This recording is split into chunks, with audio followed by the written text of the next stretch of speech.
kung sino ba ang mas may potential na maging mindless entertainment, laro ba o panonood ng video? Para sa akin, obvious.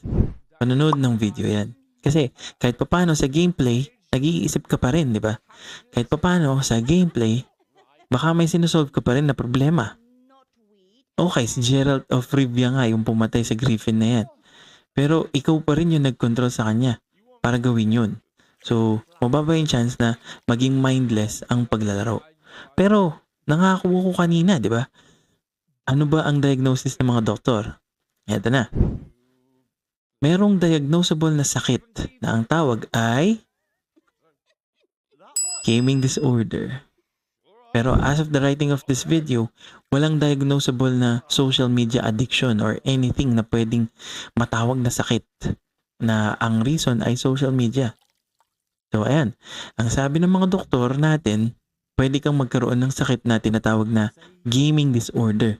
Basically, kapag severe na daw yung effect ng gaming sa buhay at mental health mo, pwede kang ma-diagnose na may gaming disorder. Pero sa social media, like YouTube, Facebook, or kahit TikTok pa nga walang sakit specifically para dyan. Ayos ba yung twist natin ngayong linggo, guys?